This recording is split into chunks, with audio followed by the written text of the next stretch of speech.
Hi, everyone. I'm Megan Murphy. This is Mary Lou Singleton. Welcome to Where Are All the Women? Apologies for my hair. It's powered by sweat. I was just saying this to Mary Lou earlier. I worked out too close to the stream, so I didn't have time to wash it and dry it. So this is what we get. But I'm feeling good otherwise. How are you feeling, Mary Lou?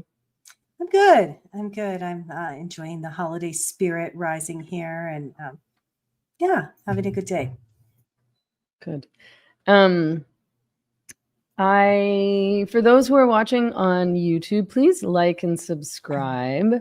It helps support the channel, and it's just a friendly thing to do, I think. And if you do want to ask questions or leave comments that you want us to address in the stream, please use the super chat. I try to keep an eye on the live chat, but I can't really keep an eye on it all that well during the stream. So, sorry, I'm just looking at some questions here from Patreon already. So use the super chat if you actually want to get our attention. There's a lot that's going on. There's always a lot that's going on. When is there ever? It's like a permanent, never-ending, exciting action film in politics, I think, in America. But I do hope that people will check out the interview that I did with Nancy Mace, just in light of her turfing, but also in light of the fact that apparently she was assaulted on Capitol Hill yesterday, I believe, by a male trans activist, a 33-year-old man. I mean, this is like not new to us, I suppose. But no, it's not really surprising given what we've experienced and witnessed over the last decade plus. She's very brave. I think she's aware of the risks. I wonder, will he be prosecuted? Will he be jailed? Assaulting a congresswoman is a big deal in the United States. Yeah, I hope so. I think that she's fearless. She's just like a total powerhouse. And we talk about it in the interview that I did for, and if those of you are watching and you haven't watched it, you can become a channel member here to see it, or become a paid subscriber on Substack, or become a patron on Patreon, because that's where I release full video interviews and you get early access to all of my interviews as well. The audio will go up on the regular podcast later in the week, I think. But yeah, she, I had just read in the media that she had moved 4 times in the past year because she had to flee domestic abuse. And I think she'd just begun talking about that in public, and, which I think is brave, because I think even talking about it puts you in more danger. Like it's such a thing that I honestly, I don't really think you get it until you've been through it, unfortunately.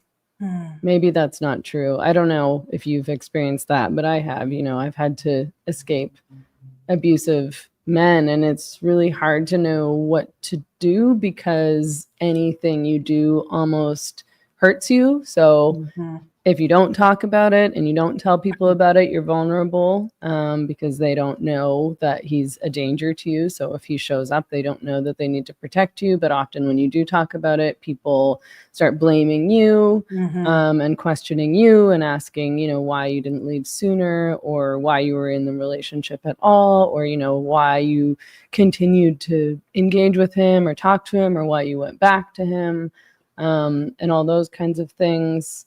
And also, if you start talking about it, then the abuser usually starts slandering you and threatening you even more when you leave. I think it's common knowledge at this point that when women leave abusive relationships, they're in almost even more danger than they were when they were in the relationship. Absolutely. And I don't know if this man she's fleeing right now is the father of her children, but when women speak out against their abusers, in situations where children are involved, the women can be accused of what's it called, parental alienation syndrome.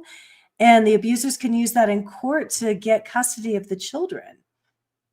Really? Mm-hmm. I didn't know that. Really I don't know. I don't bad. know if he is or not. I don't know if I didn't get the impression this is someone she was married to, because I don't think she's going through divorce proceedings. So it may have just been a relationship. But yeah, so I think she's a very, very brave woman in a wide variety of ways. And yeah, I mean, it's these like trans activists, it's always, everything with them is projection. It's always projection. You know, the way that women in Canada and the so-called, you know, like anti-gender activists, I think is what they tried to call us, like what the government tried to call us, right?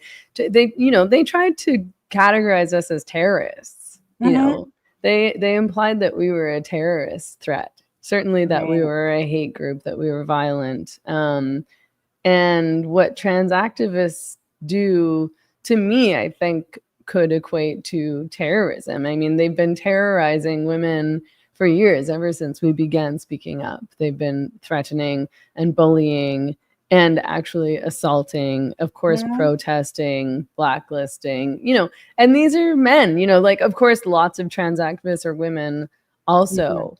But in terms of the trans activists who've assaulted some of these women's rights activists, Kelly J. Keane, for example, Maria McLaughlin, they've been all men. So it's like men who've been entitled and empowered to, and feel entitled and empowered to assault women because they've attempted to protect their spaces, their boundaries, their rights. You know, it's just so sick. And then for them to turn around and try to frame us as dangerous, violent, you know, they're the minorities, they're the vulnerable ones, they're the ones who are in danger of being assaulted and of being marginalized in society and ostracized because we won't let them into our bathrooms.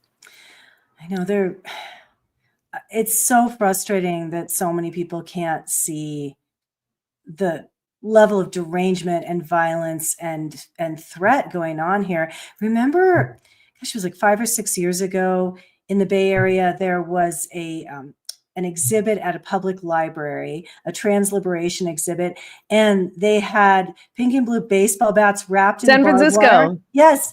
And then they said kill TERFs on the baseball bat, wrapped in barbed wire with nails sticking out of it. And when women spoke out against that, they were called abusive and violent and a threat to the existence of trans people. Yes, I remember I wrote about it at Feminist Current. It was the San Francisco Public Library. I'm trying to just see if I can find it. I don't know if I'm going to be able to. But yeah, it was like an art exhibit by this kind of, I think they saw themselves as like, it was like some kind of trans like anarchist group. And the art exhibit was baseball bats wrapped in barbed wire in the trans pink and blue colors. You know, it was just like an open threat of violence against women. And yeah, exactly. When women complained about it, we were accused of being hateful bigots. What an insane time we've been through. Right. And then when I complained about it, I had people throw at me that I was the one that was anti-free speech and expression, when actually the Supreme Court of the United States is pretty clear that threats of violence against other people are not covered in the First Amendment. And the trans activists are the ones who don't want us to even be able to express our opinions. They don't want our, you know, books written by TERFs or TERF supporters to be published or to be in libraries. But when we complain that they shouldn't be allowed to threaten us with violence through the venue of a public library, we're called anti-free speech and expression. It's Darvo on steroids over and over and over again. Yeah. Okay. So this was in 2018. And the exhibit was set up by someone who calls themselves Scout Tran, a man who identifies as a trans woman, a founding member of the Degenderettes. And part of the exhibit depicted bloody shirts with the words "I punch TERFs" written on it, which some of these trans activists were wearing at Pride Parade And yeah, I mean, I'm glad that this is sort of all coming to light, but I'm also just enraged at what we've had to endure because people were too cowardly to look at the obvious and be like, this is wrong and disgusting that women are being threatened by these perverted men publicly, and you guys are celebrating it as though it's the next civil rights frontier. Right. I'm so glad the curtain's been pulled back, and I'm glad that we're experiencing the revenge of the normies, right? People are just tired of this. I'm so disgusted that there are still people defending this insane, misogynist, violent movement with the Supreme Court case going on right now, that people are out in the streets defending child castration and pediatric mastectomies and trans kids, like this disgusting medical abuse of children that's happening. There's still so many people who are throwing their energy into defending it. Yeah, I think it is the revenge of the normies. Like, I think what happened is that, I mean, and a lot of the normies were Democrats, and then the Democrats went off the rails, and I don't know that I'm a normie, but so, but the normies have, I probably am not. I mean, I think it's just like, I think it's just the regular Americans who, a lot of whom are not necessarily super political and not wanting to be super political and just wanting to live their lives and, take care of their families and like have a good job and be able to like buy a home and buy groceries. And we're sort of forced into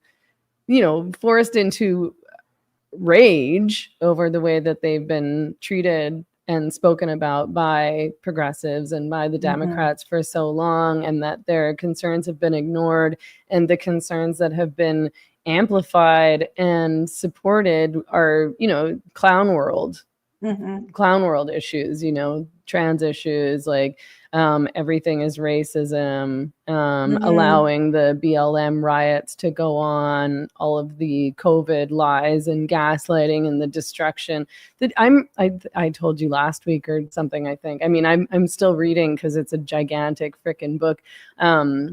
The RFK Jr.'s book about the real Anthony Fauci. Did you read that book? I did. One of my patients brought it to me when it first came out. It's weighty and enraging. It's just so enraging. Like every page, it's this is gonna make me sound like a dummy, but like there's a lot of words in that book.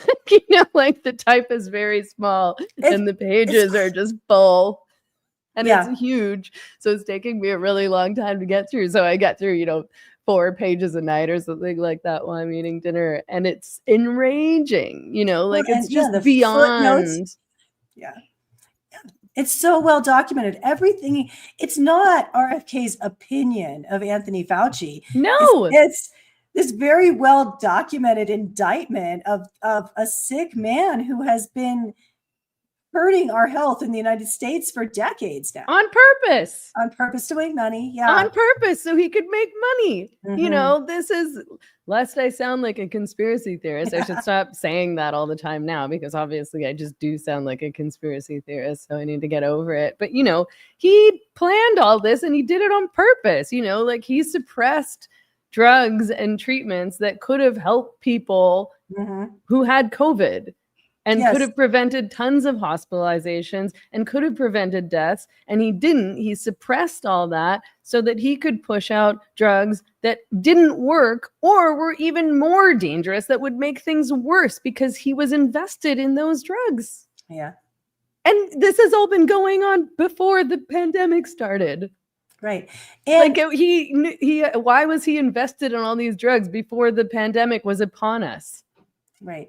And he was directly involved in the gain of function coronavirus lab in Wuhan, China. Yes. His fingerprints are all over it. That was right at the beginning, one of the things where I was like, okay, everyone's going nuts. It sounds scary, but I got to step back. It looks really fishy to me that we're not allowed to question whether or not this virus may have come from the coronavirus gain-of-function research lab in Wuhan, China, where the virus first emerged. And that was, remember, that was racist to say that? Yeah. It was racist. And, and they, it's just, it's so big. It's hard to wrap your head around. But I mean, and it's so full of information and evidence and data and studies and facts. It's all supported. It's all over supported. And I think, Rogan keeps pointing out when he talks about the book and RFK Jr. that if it wasn't true, he would have been sued by now, and he's not been sued. That's a really good point.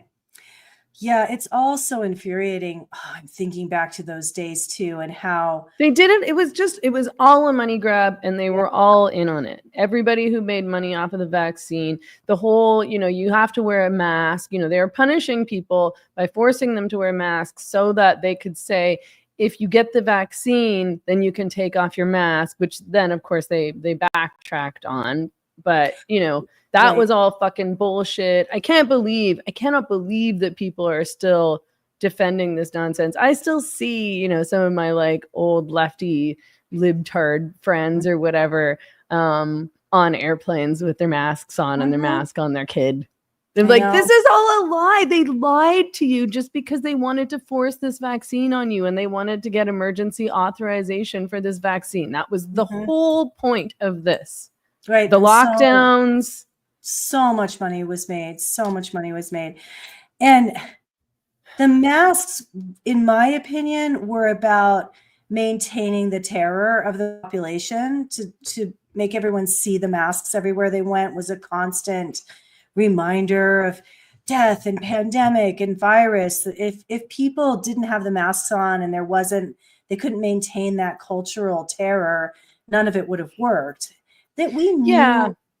I mean, remember when Mark Crispin Miller lost his tenured position at NYU because he gave an assignment to his students to read the entire body of published scientific literature on whether or not masks prevented respiratory viruses? Like that was his assignment. He made them read peer-reviewed journals, articles on whether or not masks stop transmission of respiratory viruses, because we had this enormous body of literature before the pandemic that they do nothing for airborne viruses. And because he encouraged his students to just look at the evidence, he was considered an unsafe person. He had to be removed from campus. He had to be blacklisted. Yeah, and all the doctors that pointed out that ivermectin was actually a good and safe and effective and really, really cheap treatment, and pointed out that Fauci was intentionally trying to vilify and prevent people from accessing and prevent doctors from giving their patients ivermectin as treatment because he had this other drug, I can't remember the name of it, that he was invested in, that he wanted to push as a treatment, and because he wanted to, of course, push the vaccine mandate as the one and only solution to end the pandemic. With the remdesivir that was hurting so many people, that drug. Yeah, that one. What was it called again? Remdesivir.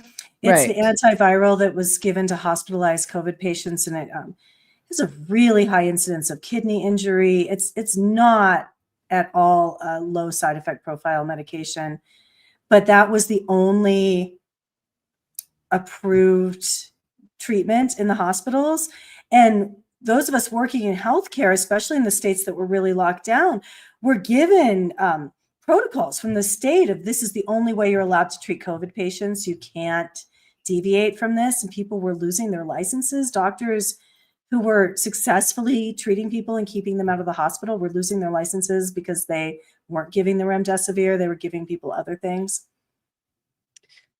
It's overwhelmingly enraging. Anyway. And I hope that anybody who still believes that the anti-maskers and the anti-vaxxers and the people who point out that the lockdowns were not just bullshit, but extremely harmful to people's lives and livelihoods and to the economy, of course, we'll read RFK Jr.'s book. Just read the book and then get back to us. Right. And then you'll understand why the Biden administration is talking about giving Anthony Fauci a preemptive pardon. Isn't that strange? What So are they disgusting. pardoning him for? Anything he might be charged with in the future, Meghan. What are they pardoning him for? Pardon. It's like buying an indulgence from the Pope in the Middle Ages. You can do whatever you want. You won't go to hell. In this case, jail, because now you have a preemptive pardon, which is unprecedented in the United States to do a preemptive pardon of somebody. And it's exactly the kind of things the Democrats would really rage against if Trump were the one inventing it. But now they're going to make it a precedent and give Anthony Fauci and God knows who else preemptive pardons. Well, hopefully there is a hell. This is, I mean, I honestly, I wish I were religious. Like, I really do. I don't believe, I don't have faith. I don't understand the concept of God. I think that's not in my nature, but, I always sort of wish that I could, because I would love to believe in heaven and hell, or at least, like some kind of afterlife punishment for the Faucis and the Jeffrey Epsteins and the Diddy's of the world, and all of the disgusting rapists and predators and child molesters who really get away with it. I was just reading Christina Button's piece that she wrote on Substack. Were you able to get through it? It's quite long. I didn't actually get all the way through yet, but I got through most of it. I read it quickly and was skimming quite a bit, but I got the gist of what she was saying. Yeah, I think so. She was groomed online by a 47-year-old man when she was a teenager, and she met up with him and he raped her, and I think he got 6 months in prison and is out now. I think he might be on like where did that piece go that I was just reading? The sexual predator list or something like that. But he's out, like 6 months in prison. Here, let me just find it. He was 47 and she was 15. It obviously took a horrible toll on her mental health, which was already pretty bad at that point. And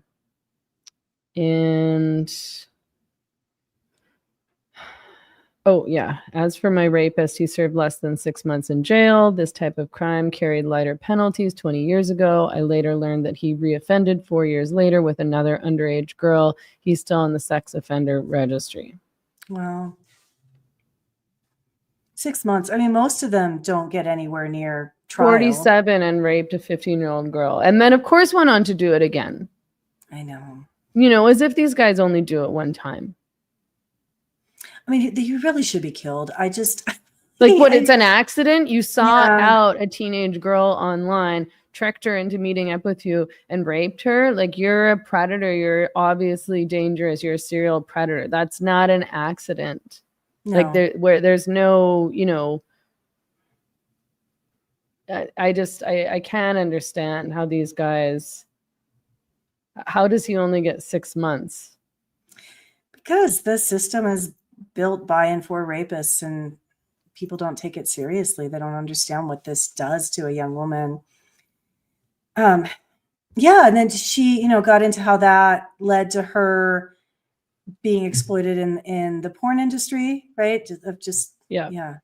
I was proud of her for writing about that and saying that it was really damaging to her, and that she's not coming out swinging pro sex work. She's the opposite, saying it's a exploitive, difficult industry. No, I mean, she had mental health struggles, it sounds like, for all of her life. She struggled with an eating disorder. I think she's come to... She thinks she has Asperger's. She was diagnosed with Asperger's. I know that's the part of the essay I really didn't like, and it kept rubbing me the wrong way. When she's like, I'm abandoning the biomedical model of psychiatry but I'm super into believing I have Asperger's. Which, do you not think Asperger's is real? I think it's a personality type, but I think it's kind of a bullshit okay. diagnosis. Like this whole spectrum of, for one thing, they don't diagnose Asperger's anymore. They just call it all autism. And what Christina Buttons may or may not have, it has absolutely nothing to do with what, like my friend who's 22-year-old autistic child who's still in diapers and has never said a conversant sentence in her life and can repeat anything she's ever heard on the internet ever, like any video, but can't have a conversation. That's like, why are those two things on the same spectrum? I think it's just, I see. I just think it's not a diagnosis that's going to hold up to the test of time. I think it's not an objective material diagnosis. And I think a lot of intelligent people, like very high IQ people, jump at that diagnosis to explain why they feel different than the masses, when really, you just call yourself a weird smart kid, and just get on with your life, Right. Okay. Yeah. I mean, I in general am skeptical of mental health diagnoses. When she's describing her symptoms, it does sound like she has Asperger's, if that's a thing. But I don't know one way or another. But yeah, either way, I mean, she struggled a lot with depression, and she didn't fit in, and the kids at school rejected her, and she had, body issues, and then was in a position where she was financially desperate and was exploited and abused in pornography.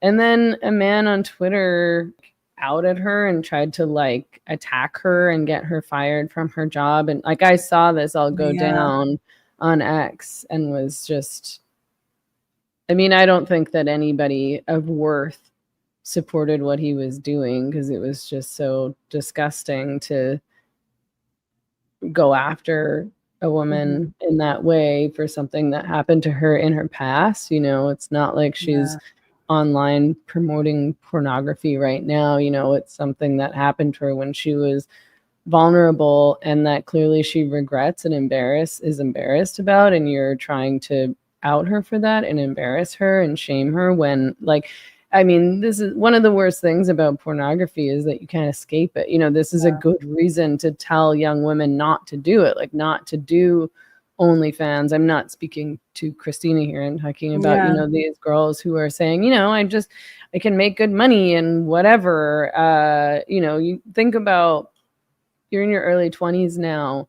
You're not always going to feel this way. And at some point in your life, you're not going to want pornography of you out there. You're not going to want nude images of you. You're not going to want video of you doing disgusting, vulgar things or being abused by men online. And you're never going to be able to escape it. You're never going to be able to get it off the internet. And, it's hard. I don't know, it's hard for young people to understand that, because their brains haven't developed to the extent that they can think about future repercussions in the way that you perhaps can when you're 30 or 40 or something, obviously. But you can't get away from it, and it's going to probably affect you for the rest of your life as it comes up and impacts your relationships and your job and your kids and your mental health. And people can use it against you in a variety of ways. I think she handled it in a graceful way by writing this essay. I don't like it that she has to disclose all of this, but I do think it was a brave thing for her to do. Totally. I think Chris Rufo and all the men who went after her for this deserve to be shamed themselves, because like 95+% of the young women in the sex industry, here's this woman who's been raped by an older man who's in the sex industry. Like how, childhood sexual abuse is the biggest predictive factor of whether or not you end up in that industry as a woman. And it's, that's shameful. That's a problem. And that a cultural critic who claims to be anti-pornography and really fighting the sexual excesses of the left should know that, should know that the female performers in porn are not the ones creating the demand for that industry. I just want to make sure that I have the right person here so that I'm not. Oh, no, it's not Chris Rufo. Chris Rufo is the one that hired her. Sorry. It's a guy that used to work for the Manhattan. I'm sorry, Chris Rufo. I know, I was kind of shocked, but okay, sorry, that's it's not him. about him. I take it all back, Chris Rufo.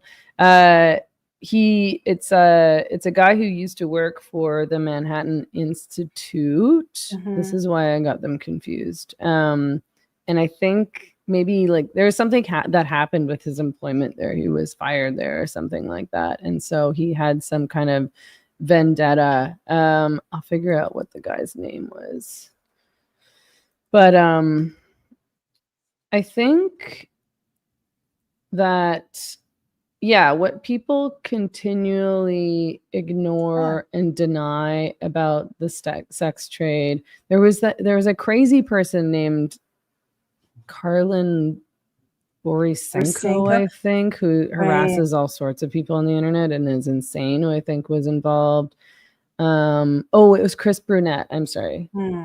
That's why I got the Chris names confused. Mistake. I feel awful that I said that name wrong because I like Chris Rufo. But yeah, I mean, the background stories of almost all girls in porn and prostitution, there's almost always, if not always, a story of sexual trauma and exploitation and abuse and molestation, incest. And I think that that's what, men like to ignore or conveniently forget about when they are talking about consent and about, adults have the right to do whatever they want to do. Women are responsible for their own choices, and women are responsible for their own choices. When I talk about these things, I don't mean to say that, I made a Twitter post about this woman that we can talk about in a little bit who had sex with, I hardly can call it sex, with 100 men in a day for her OnlyFans. Someone said she slept with that many men. I'm like, that's even more inaccurate. Yeah. She was penetrated for about 5 minutes by 100 men in one day. That's what happened. So sad. The deal was that they all got 5 minutes each. And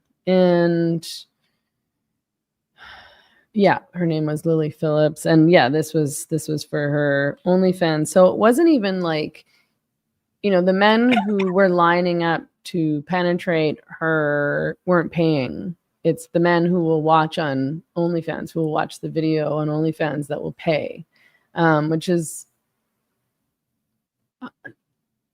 almost even more disgusting. Like, why would you want to watch something like that? It's so distressing. Of course, what so many men are watching in pornography is watching women be degraded and abused. So I suppose it's not surprising, but I just wish that people would stop pretending that that's not what's happening. I watched the whole documentary after you said you'd watched it. I was like, oh, I can't do it. And it's so sad. And I actually think that little documentary is a very anti-porn documentary. And I think that the filmmaker, he seemed so sad about her. Like he seemed like her, like just this nice guy who wanted more for this young woman. And he even says at one point that he was shocked she was so distressed so quickly. He thought she'd look back with regret, but he didn't realize it would happen so quickly afterwards. But he obviously was really disturbed and did really feel bad for her and didn't and was like, I don't think she knows what she's getting into here. When he and the filmmaker were dry heaving when they saw just the condoms and the semen everywhere, that was the smell, they were warned about the smell, like beware of the smell. The sex smell in there, and the cameraman started like retching. It's not even a sex smell at that point. It's just this disgusting human morass like how sad. And to see that they couldn't even have a receptacle for the condoms. Why do they have to leave the condoms on the ground? Is it just more degradation of her? Like, is that just part of the cell, like to make it as disgusting and degrading as possible? I don't know. Yeah, maybe so that there's evidence of all the men that are running through her, as it were. Gross. Yeah, I mean, I was going to say something else before I started talking about that, and now I can't remember. But I mean, I think with, I think it was that men need to be aware and honest about the fact that when they're watching pornography and when they're paying for sex, they're consuming someone else's abuse and exploitation. What they're consuming is not just that little, however many minutes you're watching in that particular video. It's that, the reason why that woman is there and that she's doing that is because she's, probably got a history of trauma and abuse. And it's not, it's not this black and white consent thing. Well, she's paid and well, she agreed. Most of these women are not enjoying themselves. I know that, of course, they're going to say that. That's part of the fantasy. And this Lily claims this is her fantasy. It's my fantasy to have sex with 100 men in one day. Of course, it's not her fantasy. I mean, that's not going to be sexually enjoyable for any woman. Then she said she started full on dissociating after like the 14th guy, and that it obviously wasn't fun for her and it wasn't enjoyable for her in any way. But now she's saying she wants to do it again with 1,000 men in 24 hours. This was self-harming. I mean, what this is all doing is it's promoting OnlyFans. So she's made like $2 million off of OnlyFans. So that's, one of the most dangerous parts about what she's done is that it's promoting OnlyFans to more young women. And it's saying you can make millions of dollars on OnlyFans, and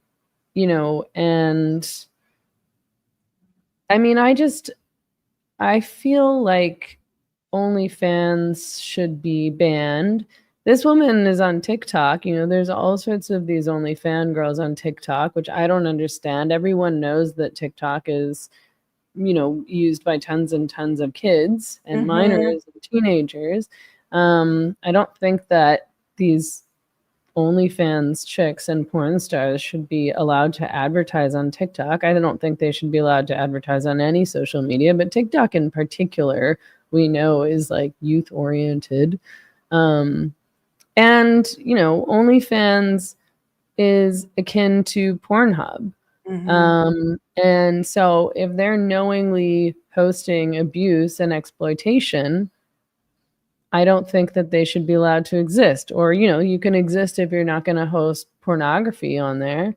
I just don't understand how the sensitive, easily triggered leftists are the ones who defend this sex work is work and OnlyFans is great for everybody. Because they're not really sensitive and easily triggered. They're bullies. They're abusive people who are trying to control other people with their fake emotions. They're not really that sensitive.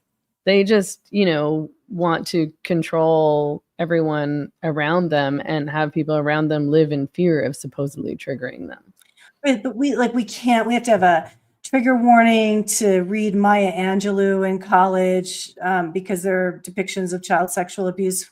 You can't even teach Nabokov anymore, but they'll defend OnlyFans, where this woman is it's not just sexual exploitation, it's self-harm. And the whole time I was watching it, I felt so sad for her and was wondering, is there anything they don't allow on there? Would they let a woman get on there and cut herself for money, for men to watch her and indulge in that? Would they let you kill yourself on live TV just to make money for your family? Like, what is the limit?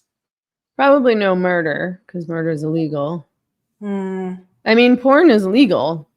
Yeah. Right? Like, that's the answer, I guess. That's why OnlyFans is allowed to exist, because pornography is legal. It's just that I don't think that it should be legal. And I think that,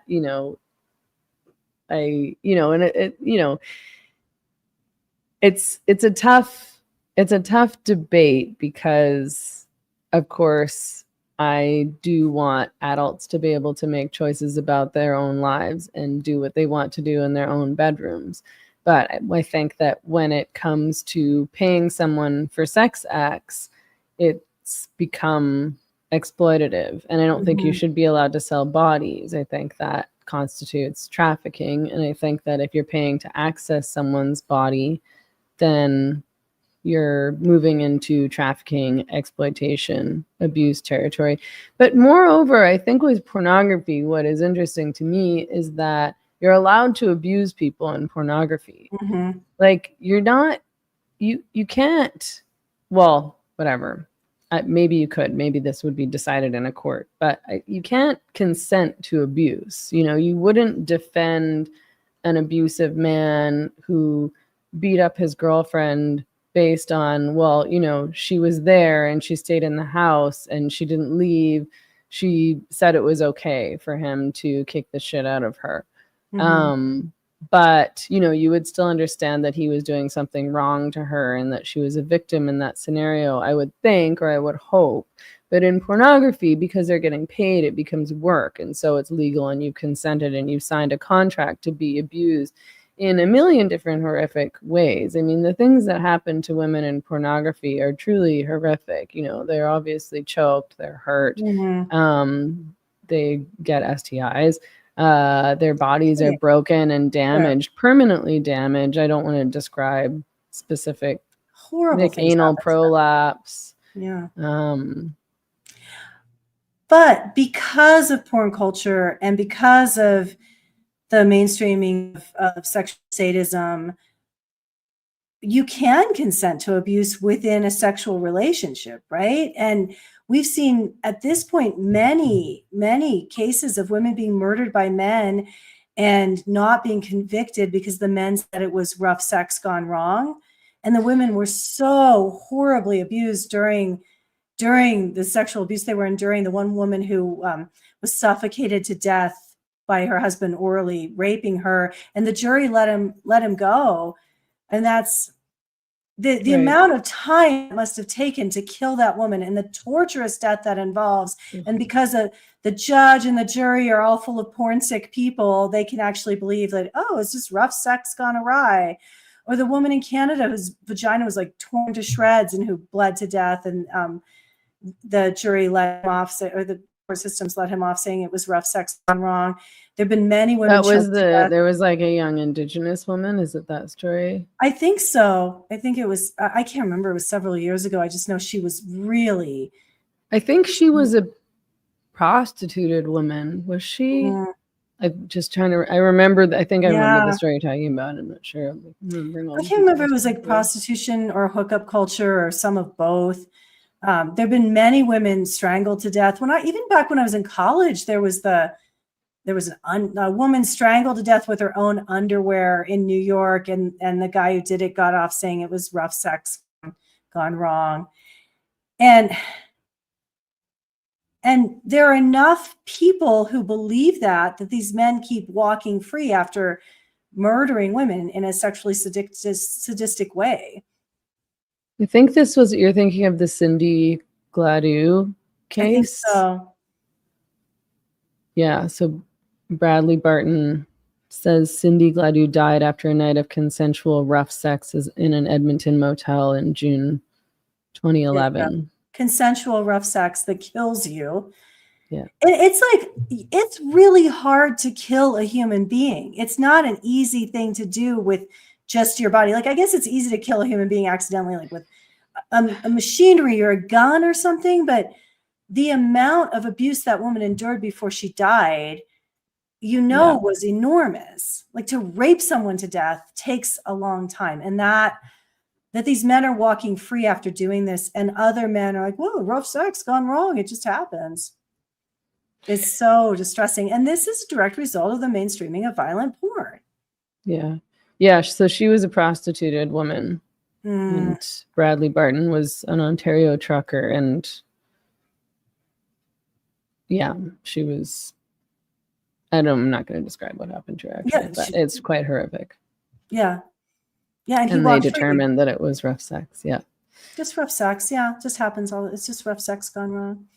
And apparently women like it. Women like violent men. Women are into, according to Ayala, women love violent pornography for some mysterious reason, according to her survey.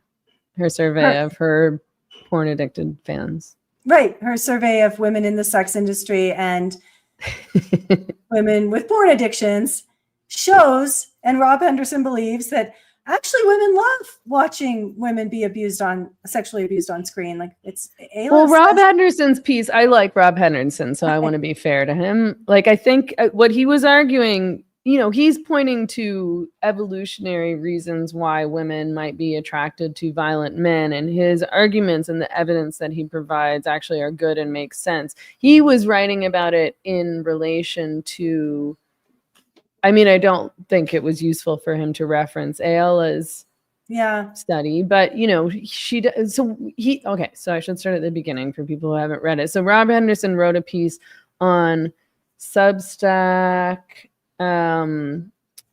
that was in relation to the alleged killer of the United CEO. Yeah. The United CEO, Luigi I've not said his last name out loud yet. Mangione. Okay.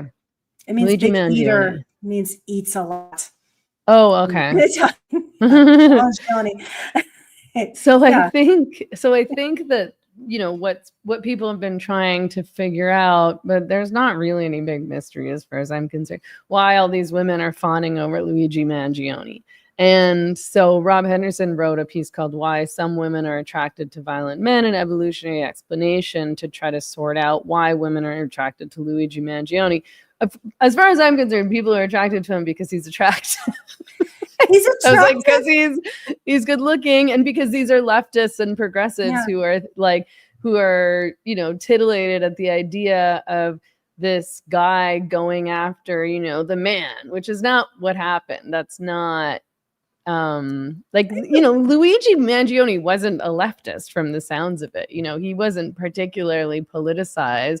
We don't really know what happened. He had a back injury, and he was really into like the Unabomber's manifesto, and to me it seems like he kind of lost his mind. Well, I want to say in the United States we have a presumption of innocence, and we have no idea if he actually did anything criminal or if he actually is a killer. We do know he's from a very wealthy family. I mean, as somebody who used to be really into the Unabomber's writings, like, I don't think that's enough of an indictment of someone. Like, well, obviously they're a killer. That's just, no, but I suppose, the Unabomber was insane too. Like the Unabomber wrote some great stuff though. You should read the Ship of Fools essay. It's really great. Sure, maybe he's a good writer, but he was also insane. Like, it's like the leftists seem very into mentally ill people. I think that when the Unabomber, we didn't know who the Unabomber was, and he was killing people working on really terrible technology that had the potential to really harm. You love the Unabomber. No, I don't love the Unabomber. I was like, oh, I get it. I did like to. He lived in a hut in the woods with no electricity or plumbing, and he didn't shower or change his clothes. He was a crazy person. Nobody knew that till they found him. Like, before that, he was like this vigilante going against the horrible mad scientists. And I think that story, all those comic books we've been fed, all the Batman movies, that's influencing how people are viewing the killing of the United Healthcare CEO, as well as how some of us, myself included, viewed the Unabomber before we knew it was Ted Kaczynski, before we just knew, like, some guy is killing mad scientists and is writing kind of interesting things like this Ship of Fools essay, which is actually really interesting and a great critique of what is now called woke culture. I sort of agree with his anti-technology stance, if that's what you're getting at. I am sort of anti-technology myself. I think that we've gone way too far and that we're going way too far, and are sort of enamored with what technology can do without considering the consequences for humanity. Right. I don't want to sound like a Unabomber apologist, and like murder, I don't think is ever the answer. Yeah. Like I used to have those politics too. Like I sort of, when I was really into Derek Jensen's writing and, Deep Green Resistance was talking about blowing up dams. Right. And that kind of activism, I think, seemed cool to me during my anarchist phase.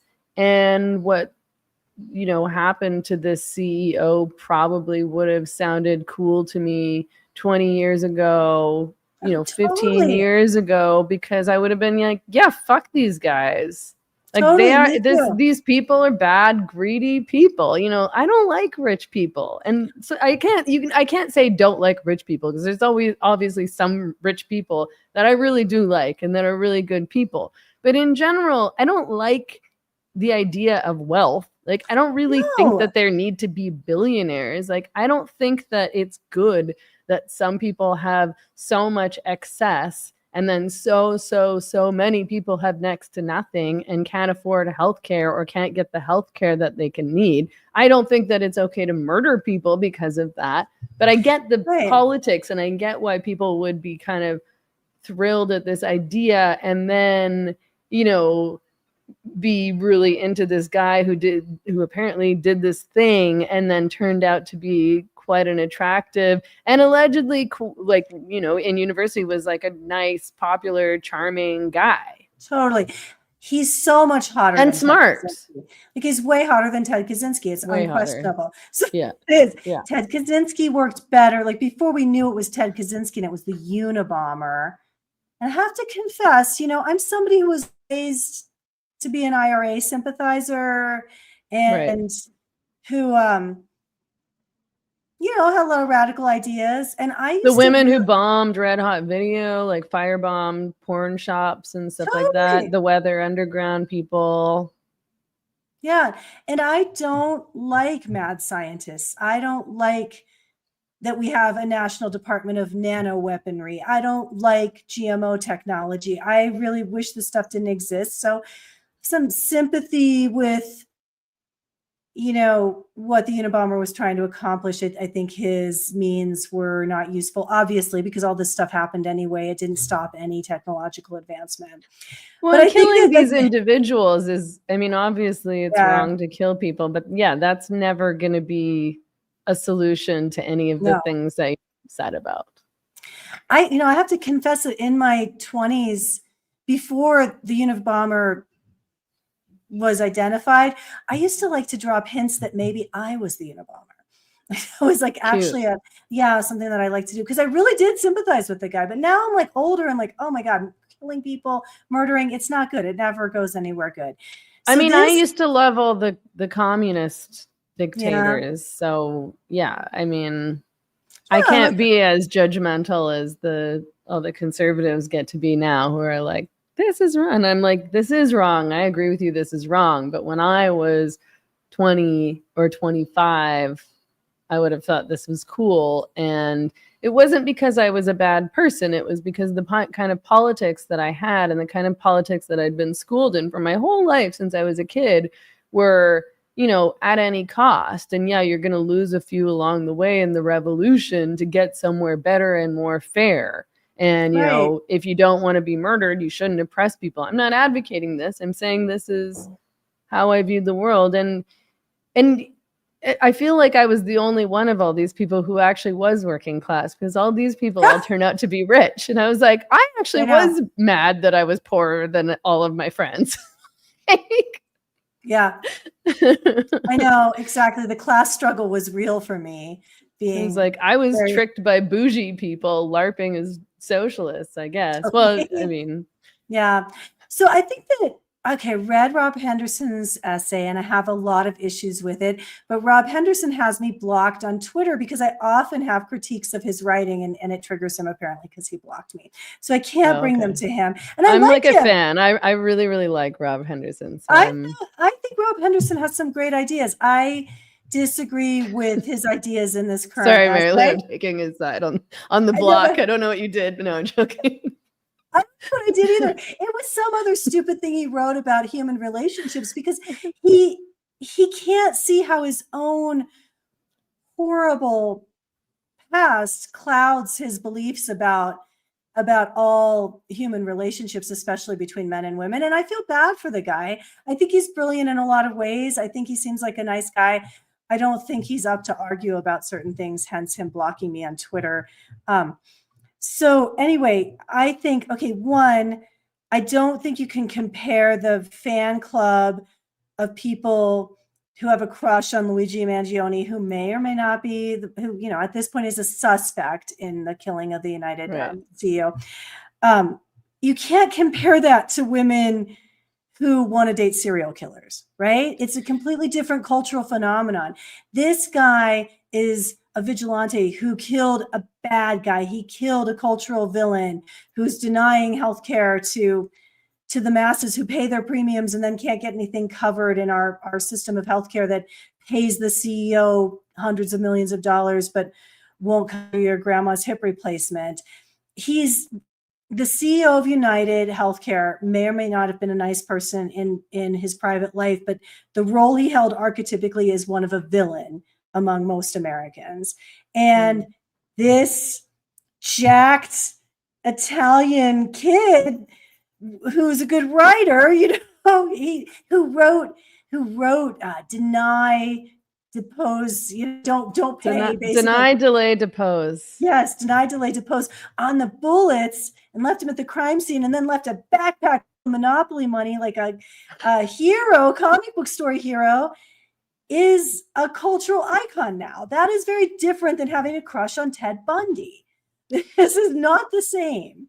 Yeah, that was what I felt like too. I was like, this comparison doesn't make any sense because women aren't attracted to him because he's violent. The reasons why women might be attracted to violent, macho, alpha, aggressive, dangerous men are different. And, you know, and Rob Henderson offers some actually really interesting, I thought, evidence as to why women might be attracted to those kinds of men. I don't think that's at all the same thing as why women are attracted to this Luigi guy. Because yeah, you're right, that this isn't about violence. And this guy doesn't seem like a violent or aggressive guy. Like, it doesn't sound like he had any of that in his past. You know, people have gone through, his past has been reported on quite extensively at this point, and I've seen nothing about violence or aggression or sadism or crime. So I think it's about the politics and the fact that he's objectively an attractive, and smart, and seems like an interesting, kind of cool guy. Right. It's a completely different phenomenon than why are women attracted to violent men. And then, okay, my other critiques of Rob's essay were the quoting Ayla's surveys of porn addicted women in the sex industry as evidence of what women like sexually is completely ridiculous. And then 3, I don't think it's useful to compare humans to chimpanzees and gorillas. I think that was you don't? That was a really long time ago. I don't think these are need to go our back. Closest cousins. They are, but it's a long time ago. So if you like, why some women might be attracted to violent men, you don't have to go back to whether or not we co-evolved with the great apes, you know, which we don't have a direct, you know, I'm not an evolution denier. I think that happened a very long time ago compared to where we're at as a species right now.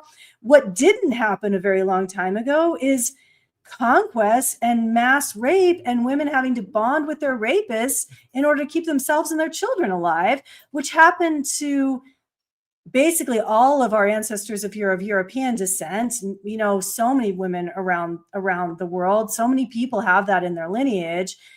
That is recorded history. We don't have to say, well, you know, the chimpanzees, blah, blah, blah. Like, the chimpanzees don't have hidden estrus. They don't have anywhere near a similar female sexual response that humans have. They don't have a clitoris. They do not have sex the same way humans do, especially the females. But currently in the globe, and certainly historically, women are needing to bond with sexually violent men to keep themselves alive because, you know, they're their property. They can't leave the house. They have to, you know, appease their captor and try to make their life as livable as possible by trying to evoke some you know, romance with this horrible man. I think, well, and a lot of women are attracted to abusers because their fathers were abusers. Yes, there's that too. I mean, the Absolutely. reality of people's attraction is unfortunately that you're attracted to what's familiar to you often, and what's familiar to a lot of women is abuse because they lived in a house with an abusive man. This is one of the reasons why I'm anti-marriage. I'm not anti-marriage. I mean, I'm pro good marriages and I'm pro good families, but you know, when people sort of make this blanket statement of, you know, the most important thing is to stay together and the worst thing for kids is divorce. I'm like, no, that's not true. Raising kids with an abusive man is much worse, or an addicted man, or, you know, a molester or whatever, because you're shaping their future and you're perpetuating the abuse, because it's very likely that those girls are going to go on to partner with abusive men because that's been ingrained in their psyche, and they don't even realize that they're doing it. They don't even realize that the person that they're attracted to is toxic or narcissistic or abusive, because it just seems familiar and comfortable and therefore attractive to them. Right. It's so sad. And so many women have that pathology and are attracted to really, really awful guys and have never even seen a healthy male-female dynamic their entire lives. And I do want to say for the people in the comments, I personally am not attracted to Luigi Mangione. No, me neither. I was not one of those women that was like, wow, hot, awesome. And I thought that all the like excitement around him was performative and gross and sociopathic. And I also can see the archetypical cultural story that's playing out here. And it makes sense to me why people of certain proclivities are really into this story and really into the murder of a wealthy CEO of a for-profit healthcare company that many people have no choice but to have that as their health insurance company because of their employer, because that's the company that bought the Medicaid contract in the state. Yeah. I mean, I'm just saying I get it. And me too. You know, if it was 20 years ago, then I might be saying these things online that now I'm seeing. I'm seeing, you know, my old male friends in Vancouver sort of thrilled about this guy and, you know, making jokes like, oh, too bad he got arrested, and painting him as a hero. It's not just women who are treating him like this. And I'm just like, you bougie idiot, shut up.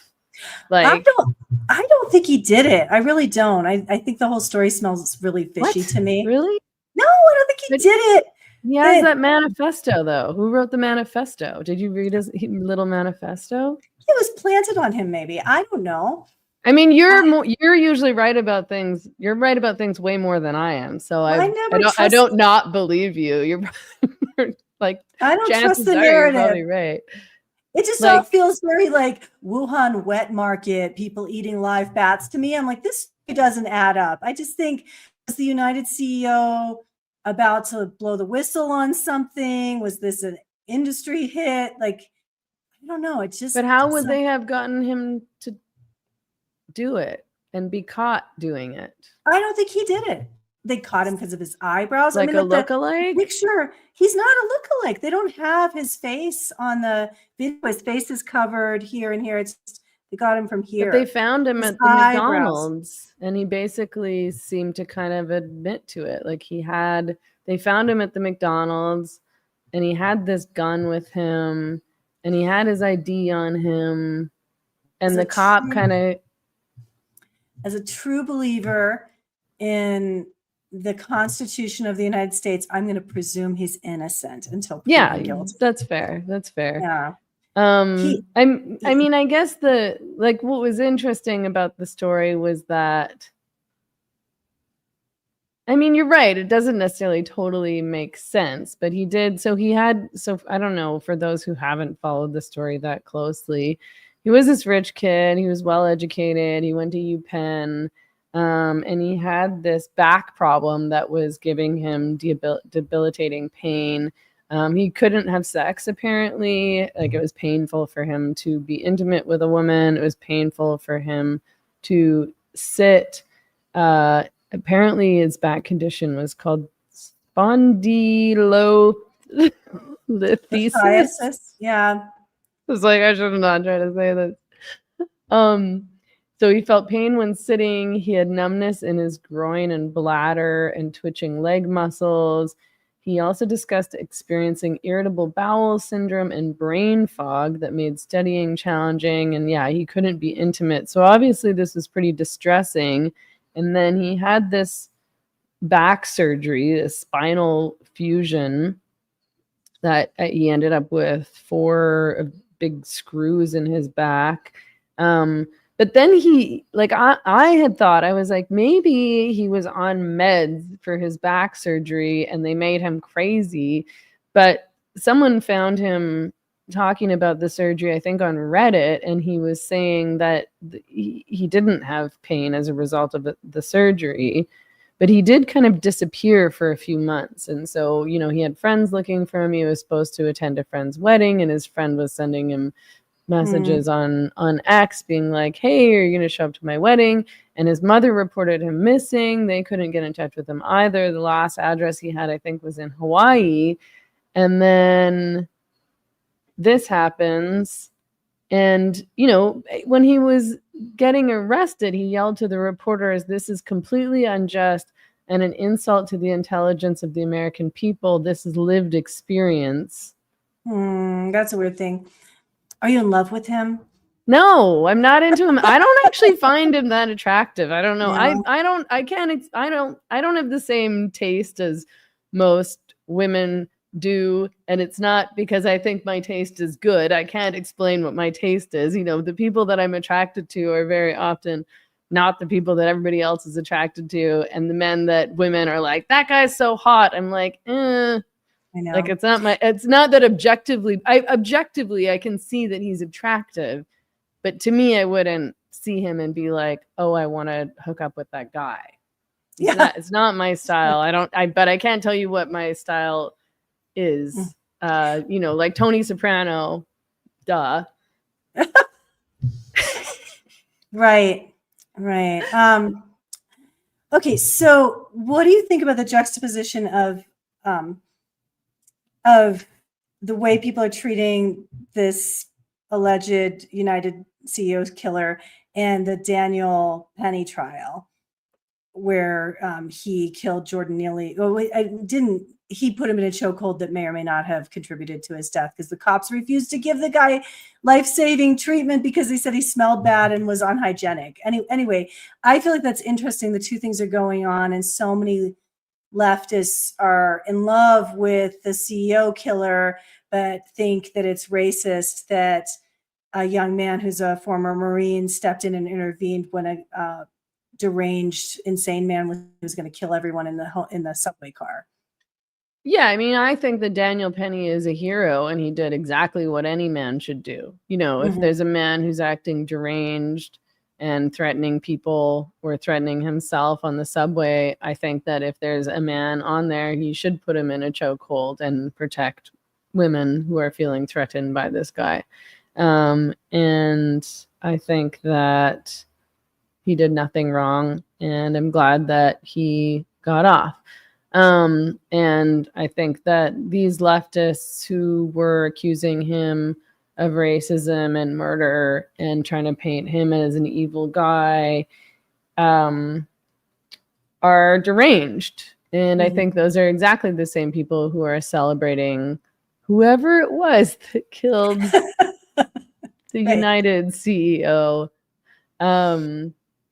These are all like very elite, sheltered people. These are all middle and likely upper class, overeducated, Democrat obsessed kids who have never had to deal with violence in the real world and have never really felt threatened in the real world. So this is all just ideas to them and memes on social media. I don't think they live in real life. I don't think this is real life to them. I think that what we're witnessing is kind of a politics of sociopathy. Yeah.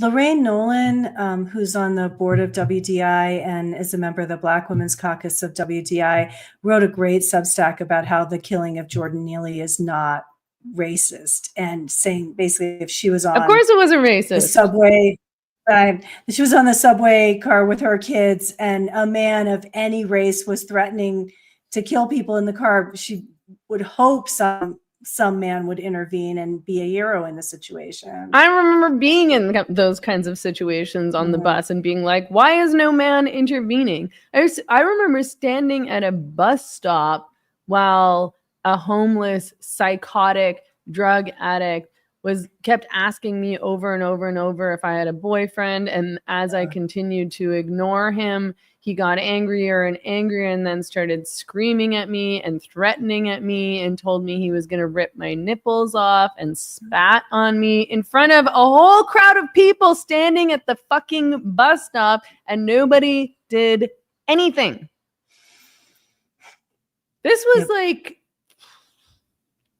15 years ago.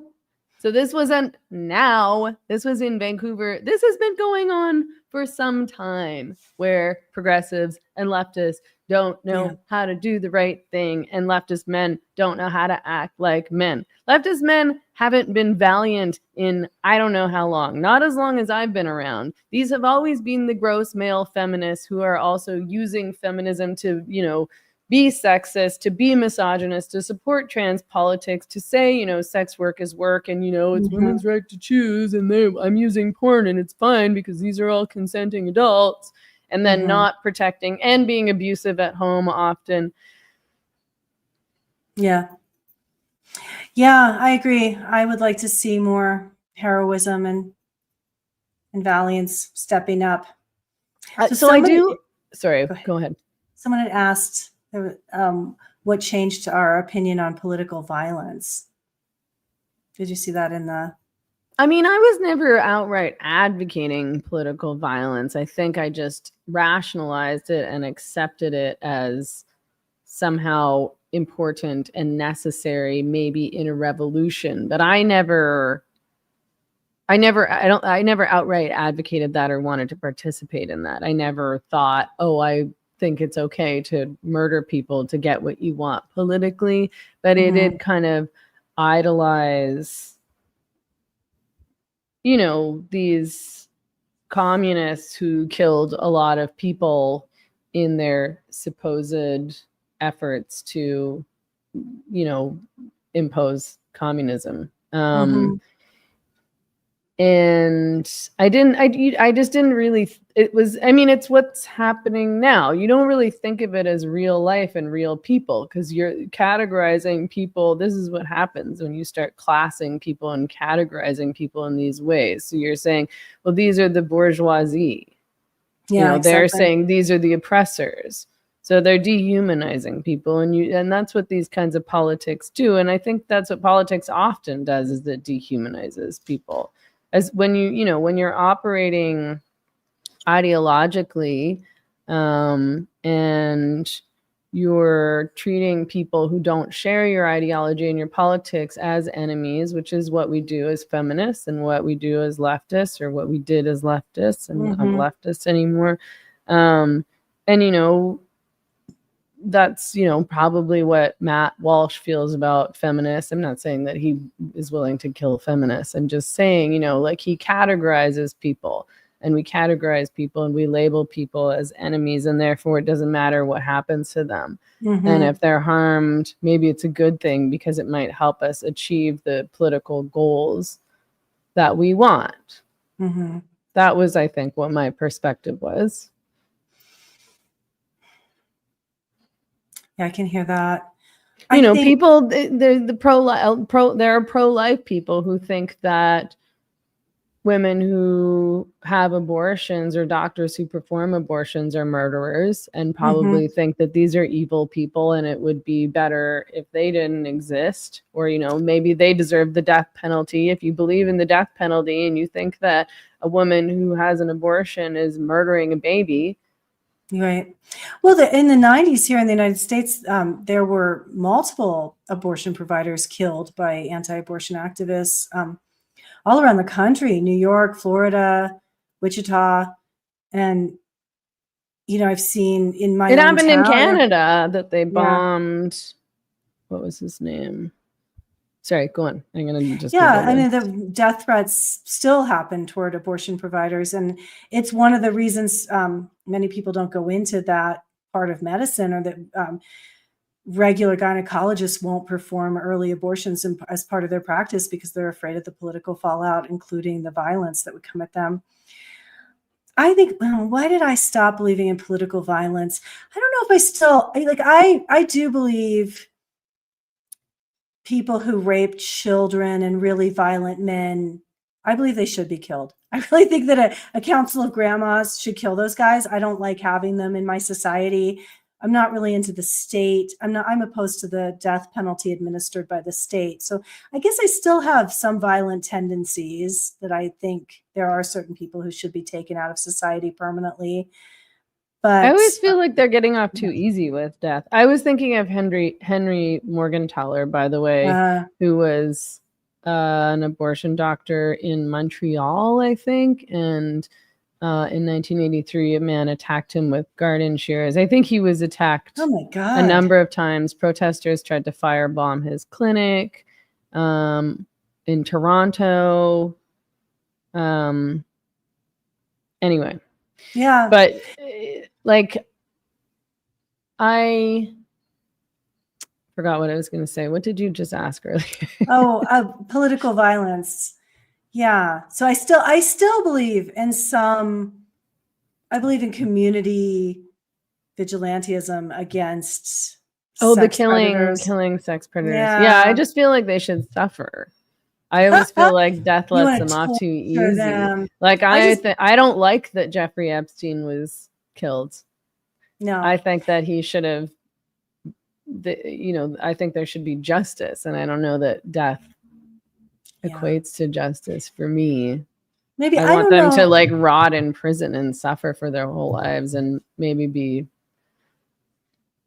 Yeah. I want there to be more accountability, I suppose, but maybe that's not realistic. Maybe it's my Catholic upbringing that I just kill them and let God sort them out. I'm not sure I still believe in that paradigm of heaven and hell, but it's ingrained in me from my upbringing. Maybe that's why I'm more willing to just kill them than torture them first.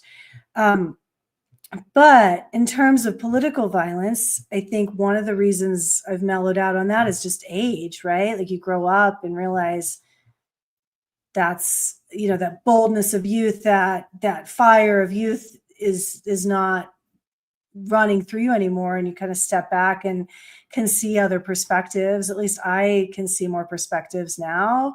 I think it's juvenile. I think all the celebration of this Luigi guy and the killing of this CEO is very juvenile. And I find it embarrassing to see my friends who are the same age as me celebrating it on Instagram. Like, to me, I'm just like, these are the politics I had when I was 17. Grow up. Mm-hmm.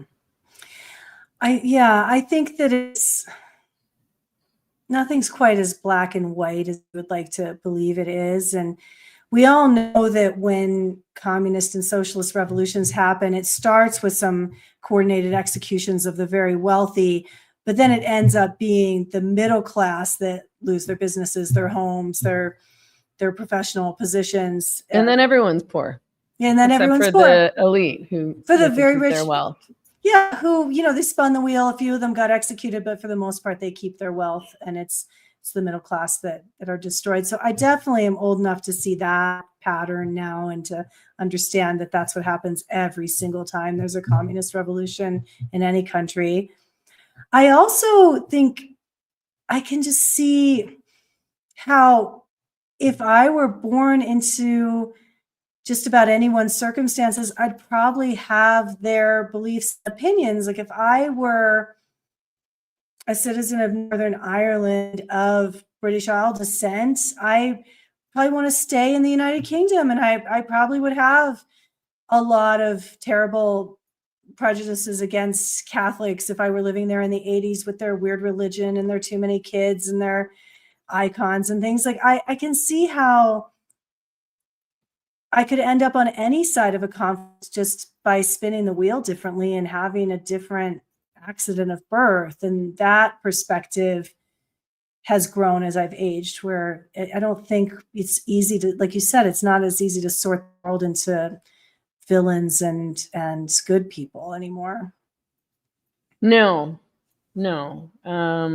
And I don't want to dehumanize people. And I think that it doesn't seem cool to me to dehumanize people in the way that it did when I was a young Marxist.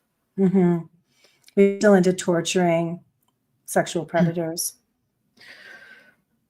Not personally. I don't even know what the right solution is. I guess I just want them to rot in jail for the rest of their lives and just, you know, live a horrible life and be forced to sit there with what they've done and suffer for it. I don't know that I could or wish to torture anyone, even those men, despite how much I might hate them and be disgusted by them. I do want to get back to Rob Henderson's essay just briefly, because I just want to, there's a couple things that I thought were interesting. And because, I want to be fair to what he was arguing. I did, because there was a couple of things that he wrote about that I didn't know, which is, so he references research showing, first of all, that promiscuity has long been a strategic behavior in many primate species, saying among our closest relatives, chimpanzees, bonobos, and orangutans, the females, engage in promiscuity for a specific purpose, not just for pleasure, but because it's a deliberate way to reduce the possibility of infanticide, as no local male can be certain of paternity. The more males who believe they might be the father of an infant, the safer that infant is likely to be. That was interesting to me because promiscuity in women is never normalized or justified, especially not in our new red-pilled moment that we're having, where any woman who engages in porn, or who is a slut, or who sleeps around, or is a single mom, or who doesn't get married, or chooses her career over marriage and family and doesn't become a good wife and homemaker and mother, is vilified as bad, and bad for the culture, and bad for society, and has daddy issues. And because I've never known what a justification for promiscuity in women might be, because it doesn't make sense. I don't think it's very practical for women to be promiscuous, which is to say that I don't think it's very beneficial to women to have casual sex or to sleep around a lot. I think that it's dangerous to them and doesn't bring them much of anything beyond the fact that, like, sometimes it might be fun. I need to find it, but I'm pretty sure there's a previous Rob Henderson essay where he's talking about the evolutionary biology stuff, where he specifically says women are wired to be more sexually judicious because it improves the survival rate of our offspring if we're just with one good man. But men are wired to spread their seed everywhere because that. Well, everyone says that. I know. So this is the exact opposite of what these evolutionary biologist people trying to explain women. Well, I think that this ties into. I think he brings that up. I mean, maybe he just discovered that research now. So whatever he thought before, maybe he's changed his mind about that since he's found this research. I don't know, but so what this goes into is that he's saying that there's also research that shows that chimpanzees and gorillas engage in a lot of infanticide. 1 in 7 gorilla infants is killed by a male gorilla. He's talking about why women might be attracted to violent men in an evolutionary sense. So he says, and he's referencing other people's research here. This isn't just his opinion. when a gorilla infant is killed by a male, the infant's mother often becomes the partner of the killer male. The logic here is that if she partners with the violent male, he's unlikely to kill his own offspring, but would kill her offspring that resulted from other parents. And then he writes, chimp females are highly promiscuous. They seek out multiple partners during their fertile period each month. This behavior, again, serves to obscure paternity and reduces odds that any male will kill her offspring, as each male believes he could be the father. Female chimps are highly... Sorry, go ahead. I just hate evolutionary biology, Megan. So that's because you're a feminist. I know. Nobody... All feminists hate evolutionary biology. Well, I think that they select the most horrible species and they never talk about the species that actually are cooperative and not as violent as freaking chimpanzees and gorillas. We don't really know the motivations of gorillas and chimps. This is all human projection onto a completely different species that, we've observed them and we're watching them, but they are going to behave differently when we're around. And also, we can never really know what a chimpanzee is thinking or why it's doing what it's doing, or a gorilla. This is I don't know projection. I don't know if any of this is true or not. I just find it interesting, I guess, like to think about.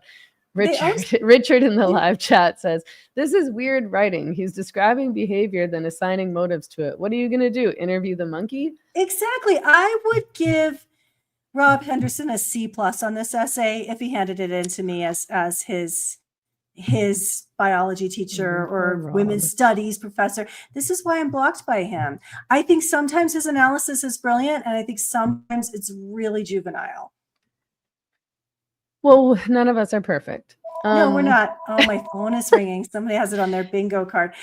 I mean, I guess like I in general think it's interesting to think about the evolutionary reasons why I might do the things that I do that don't make sense, because partly because as an long-time feminist, I ascribed all behaviors to socialization. And so it's only been within the past, 5 years or something that I've accepted that there are that there are evolutionary reasons at play for my attractions and choices and motivations and behavior that I'm not aware of. And I've always, I'm always interested to understand why I'm attracted to the people that I'm attracted to, because it doesn't really make sense. And a lot of the men that I've been attracted to, or the boyfriends that I've had, don't really seem to have all that much in common. Besides, I mean, most often they're kind of alpha males and not really attracted to the beta cuck types. I usually am not attracted to leftists. Like, I'm usually the men that I partner with are more apolitical than anything. But certainly I want a man who could, win a fight, or, will protect me, or something like that. That's not always been the case. And sometimes those men have been abusive men, so have in fact been a danger to me. But you want a manly man. That's a thing, I think. But I mean, and he mentioned Tony Soprano in his essay. Like, he says, back when The Sopranos was on air, there was an ongoing discussion about why women were so attracted to the overweight and balding mafia boss, Tony Soprano.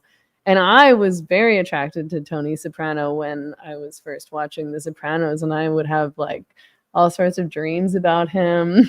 Oh, wow. Yeah. And, and it doesn't make sense on its face, but he has kind of like a cute face and like a sparkle in his eye, and he has a sense of humor, and he's flirtatious and kind of charming. So there's that. It's not just about the violence. Surely a lot of it is about power. Like, you're going to be attracted to a man who can sort of, who has confidence and who is totally self-assured in his power, right? Insecurity isn't attractive, and he wasn't an insecure guy. He emanated power and self-assuredness. I've been married so long that it's been so long since I've even like let myself be attracted to other people, just because that's right necessary for, in my okay, well, opinion. don't start trying on my account, on the live streams account. But oh, I loved Hugh Grant. Alice E in the live chat says I crushed on Hugh Grant. Oh, I was in love with Hugh Grant for many years. Seemed like a perp to I love George Clooney. Really? Total perp. So hot. Oh, really? He just seems so arrogant, and like I he's like the kind arrogant of guy. men, I think. Really? I mean, I'm kind of arrogant. Like, what am I going to be with a guy who's just like scared of me all the time? I would trample all over him. No, I don't want someone who's scared of me, but I don't want someone who's like arrogant. But I wonder, like, okay, if we look at, I'm going to go invent a new psychology disorder for women who are attracted to arrogant men, and maybe there'll be a treatment for it, So, like, I don't know, maybe a pill. I think that there's so much variety in the human species, and we can't generalize of like how do women think, what makes women tick, like this. Women are unique individuals as men are, and look around at the pairings that you see of long-term successful relationships, and you've got all kinds of representatives of humanity picking all kinds of different people. I don't think that sampling from, I don't think Ayla's work and her limited sampling means anything about women. And I don't think people being attracted and sending fan mail and love letters to the alleged shooter of the healthcare CEO means anything about women in general. I don't think so either. The fact that there's a subset of women attracted to serial killers means anything about women in general. No. You can't. Yeah. I mean, I don't understand why a woman would send love letters to a serial killer. That seems totally insane to me. First of all, because it's a complete stranger, but I know. And then they marry them. Like those guys get all these marriage proposals. There's a really good episode of it's Theodore Dalrymple being interviewed by Alex Kashuta on her podcast, which is a pretty interesting podcast sometimes, even though she's so far right. It's like sometimes like, whoa, I'm not like grooving with that far into the right. Anyway, Theodore Dalrymple is a psychiatrist from the UK who you might want to interview sometime. He's amazing. He wrote this book. Name? Theodore Dalrymple. I think it's Darimple. And he wrote this great book, Life at the Bottom, about the self-destructive behaviors of the underclass and how difficult it was for him as a psychiatrist in a public hospital, watching people actively destroy their lives with their behavior, and him, being in no position to be able to help them. He writes about the poverty industrial complex and just the management of poverty and among the professional classes. Anyway, they're talking about women who are attracted to serial killers and attracted to incredibly violent men. It's so much more interesting than what Rob Henderson wrote. And I wish Rob had listened to that episode before, because Alex has these brilliant insights where she's like, we're all attracted to opposites, right? Opposites attract. Women are attracted to these extreme behaviors because women don't have those behaviors. Women don't become like serial sexual predators. Women as a whole, like the incredibly violent people in our society are mostly men. And when Dalrymple says, well, why aren't women attracted to shoplifters? Alex Kashuta says, I can do that myself. Like that's not attractive. So it is this like hyper dysfunctional, but hyper masculinity that is calling to women. But wouldn't that be connected to testosterone? Like shoplifting doesn't have anything to do with testosterone, but aggression and violence and, sexual aggression would be, I would think, connected to testosterone. I don't know. I think think women are going to be attracted to testosterone because obviously we've evolved that way. plenty of high testosterone men aren't serial killers and rapists and, you know, sadistic No, but I people. guess I just mean Yeah. in general, sort of like like violent or aggressive or alpha male, not necessarily serial killers specifically. It's like, ooh, that Attila the Hun, he's so hot. Genghis Khan, man, that's maybe. I can see that. But these people have something wrong with them, regardless of the fact that this is generally a male-female dynamic. It's a pathological dynamic. It's not a normal human dynamic to either be an extremely violent man who's been imprisoned for it, or to be the woman who's attracted to that man. This is a subset of the population that has problems, and they're not normal. Right. And I mean, I think like Ayala's survey that supposedly proves that women are actually the ones who are most interested in violent pornography. I mean, to me, I've always been like, what is the point of this? Like, what is the point of asking this question and then determining that women like violent porn? Like, I think that it's to justify violent pornography and to say, oh, it's not, you know, this isn't because of men, it's what women want, so therefore it's okay. This is what I'm guessing. And it's like, well, even if it is women who are seeking out violent pornography, it doesn't make the violent pornography good because maybe it's natural. There is no way women are the primary consumers. No, of course not. I mean, the primary consumers of pornography are men. Like, it doesn't, to me, the whole survey is flawed because 90% of porn consumers are men. Right. So the amount of women who consume violent pornography is irrelevant because still the vast, vast majority of violent pornography is being consumed by men. Either way. Yeah. Men are the drivers of the porn industry. The porn industry would not exist if men weren't the consumers. If it were just women, it just wouldn't exist. It would be so small to be almost irrelevant. Exactly. It's so disappointing that an Oxford-trained academic like Rob Henderson. Well, it's not his fault. I feel like he's being picked on here. I mean, it's his fault that he's referencing Ayla as though that's academic research. He has a higher level of education than that. Like, he knows that's not a scientific reference. That is not a valid reference. That is not an acceptable reference. I think he just put it in as part of his writing to be like, people are asking why. Because he also says, you know, 50 Shades of Grey did really, really well with women. So he's listing very different things to say, you know, people asked why women were attracted to Tony Soprano. And, you know, this many millions of women made 50 Shades of Grey the top selling movie in whatever year that happened in. And, you know, and then Ayala's sex survey said, so I don't think he was necessarily saying this is the be all. I mean, I don't know.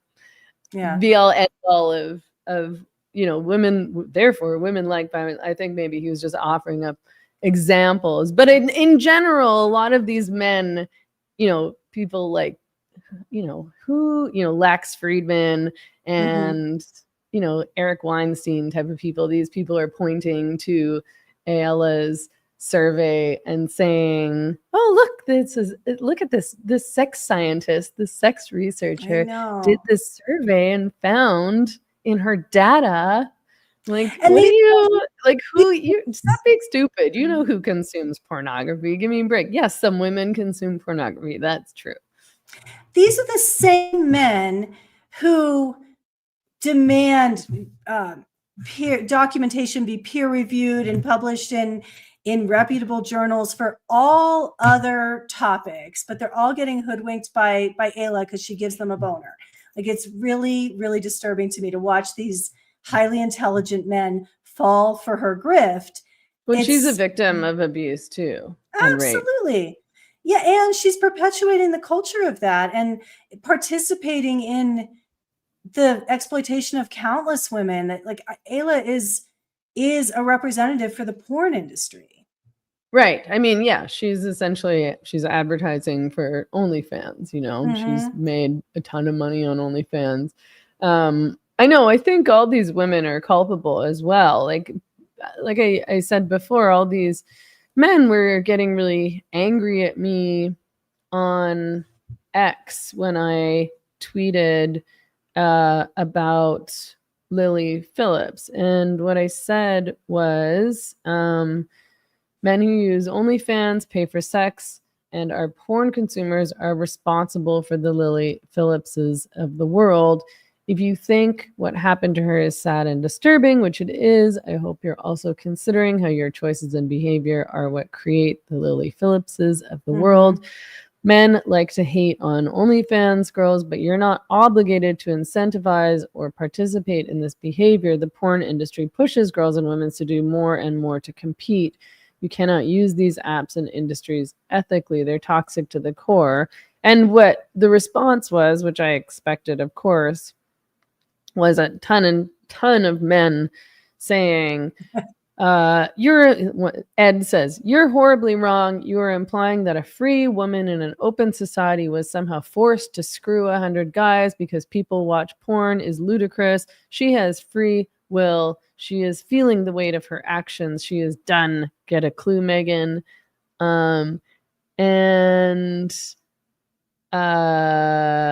You guys are always the victims. Women have no agency, I guess, right? DHG says, what? Oh no, baby girl. Everyone is responsible for their own behaviors. No amount of pressure should be the reason someone does this. Steven says, Meghan, you're correct on a lot of things, but not this. It's not men's fault. I'd say it's a parenting issue, which I would sort of agree with, actually. Something horrible has happened to this young woman that she's behaving like this. Yeah. I don't know if it's from her parents or somebody else, but that clearly something went really, really wrong in her development.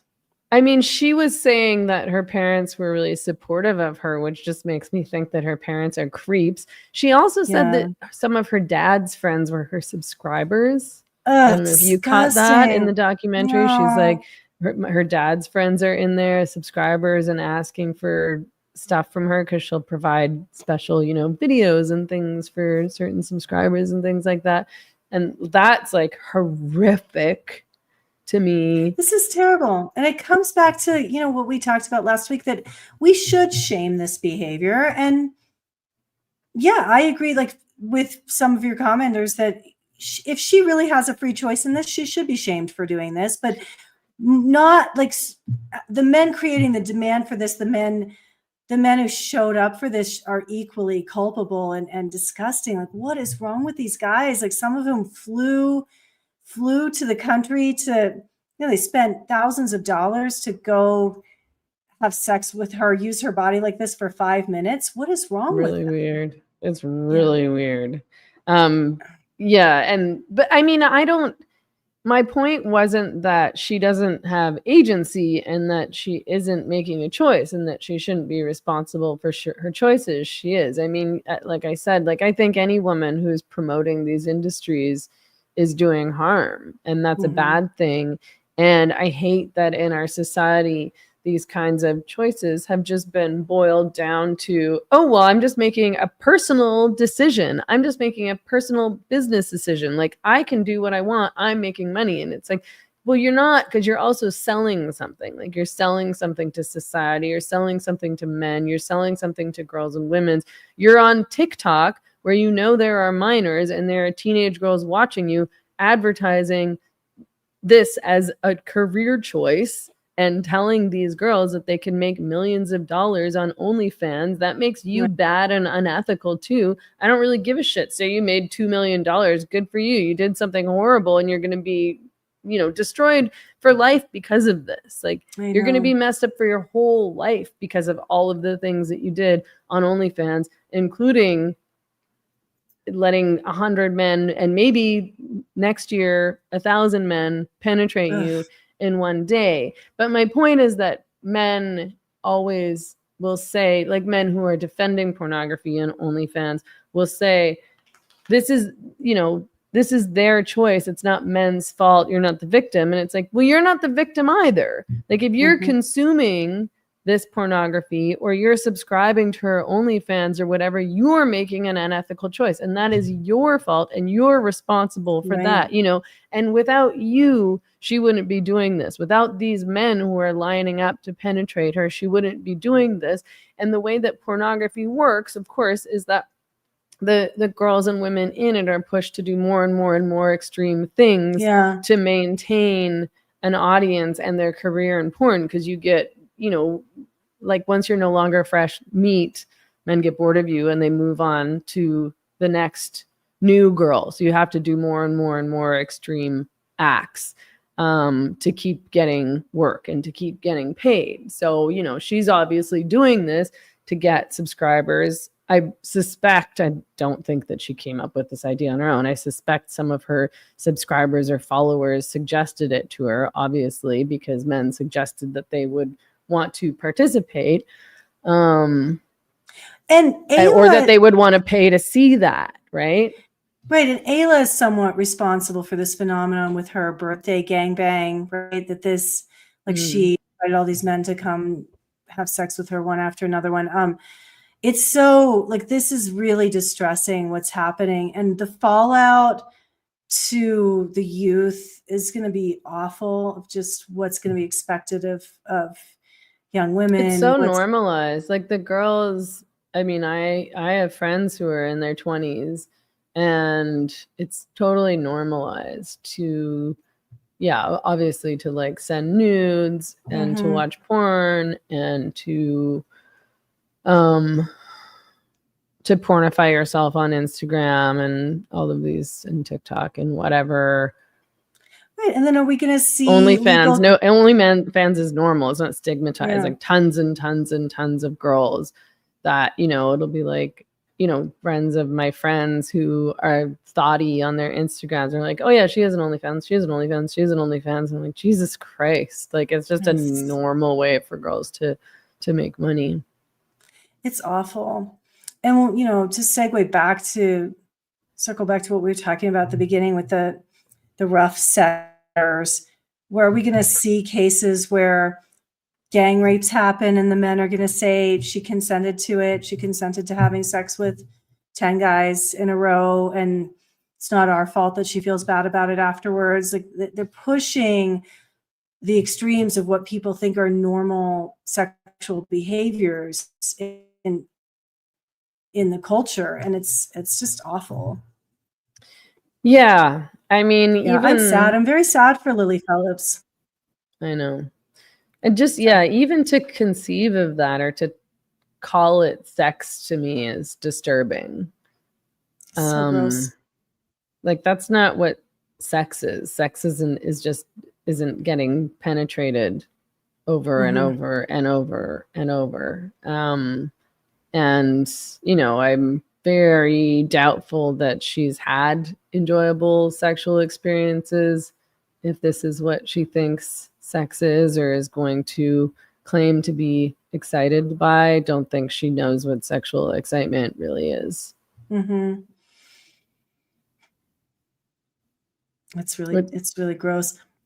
I also just keep thinking about those guys and what is wrong with a man who can walk in a room that stinks to the point where people are dry heaving from the smell of what's been going on in there. The floor is covered in used condoms. The bed is soaked in semen, and they can just get to it, get an erection and have sex. There's something wrong with those guys. And apparently there's an endless supply of them that will fly to another country to participate in an atrocity like this and think that it's some kind of bold sexual move on their part. I don't get it either. And I would actually really like somebody to explain it to me because I can't understand what would be enjoyable about that. Maybe Rob Henderson knows. Stop being mean to Rob Henderson. I'm not being mean. It's not, disagreement is not hate. It is not mean. That essay was poorly written and sophomoric. Not a good essay. I found parts of it interesting. I wasn't angered by it. I just didn't think that it was a good what the hook didn't match the arguments I didn't think. That was my main disagreement or criticism with it, is that I didn't think that women were attracted to this Luigi because they're attracted to violent men. No. And I think those questions are worthy of exploration. Exactly.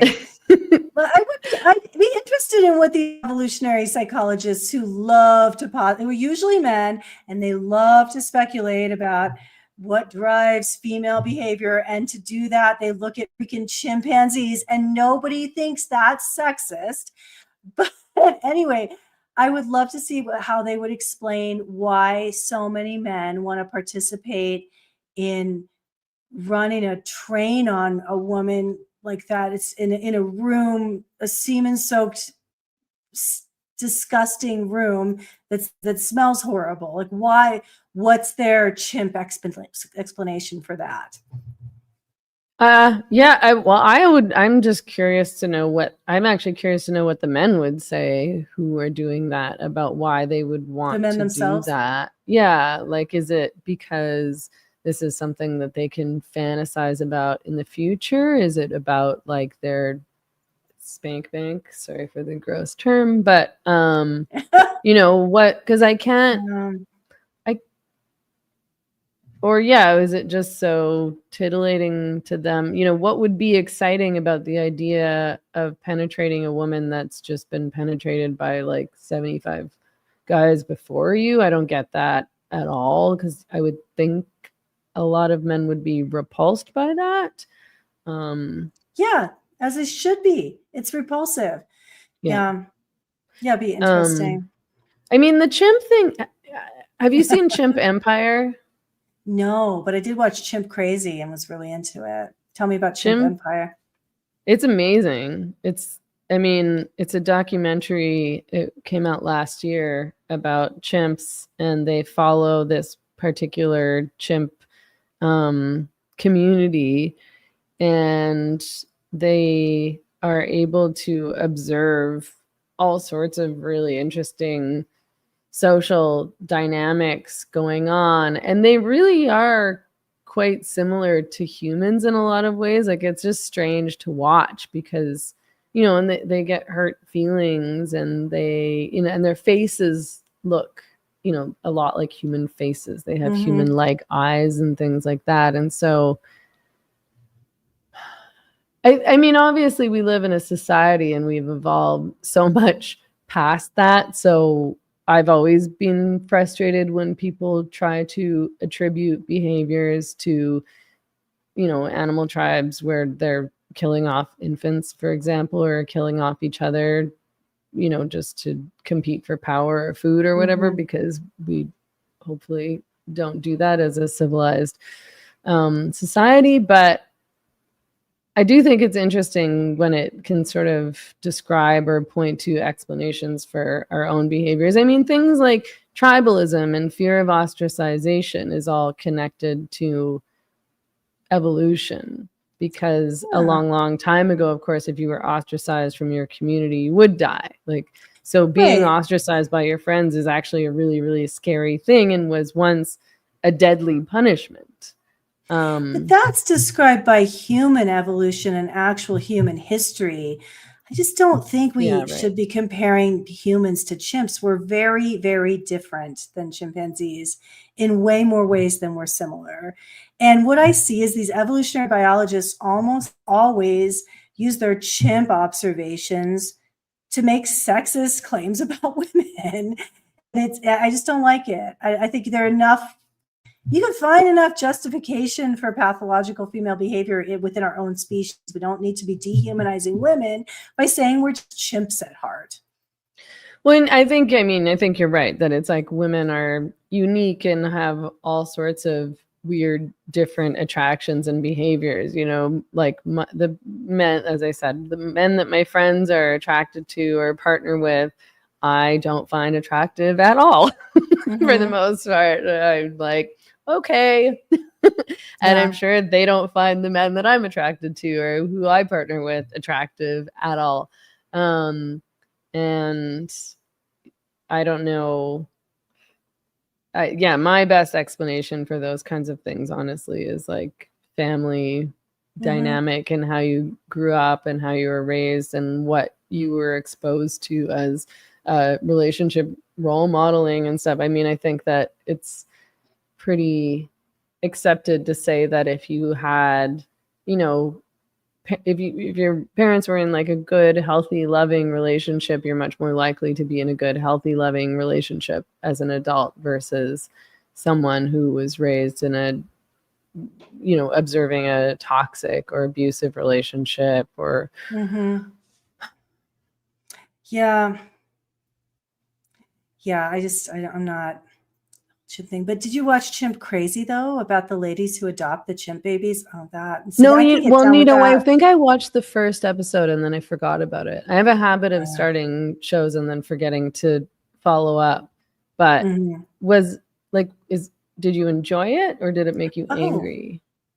No, I found it really fascinating. And I think it's just a crazy, hardwired for mothering person. You know, I completely understand why a lady would adopt a baby chimp and then breastfeed it and think it's her baby and not want to. Oh yeah, for sure. I understand that part. I guess, like, I mean, animals in captivity. Well, I mean, they bond with these animals, and yeah, it's horrible. These chimps, it's terrible. These chimps are being taken away from their mothers. It's brutal. It's so barbaric and terrible. And if somebody handed me a baby monkey, I would totally fall in love with it right away and get all oxytocin bonded with it and go crazy. I really could. I mean, you know, it's a fine line between me and the crazy chimp ladies. I think I just have enough, you know, tether to mainstream society that it's not a risk for me, but it could happen. And then, you know, they're babies and they have a long childhood, and then they go through adolescence and they bite your face off and kill your friend.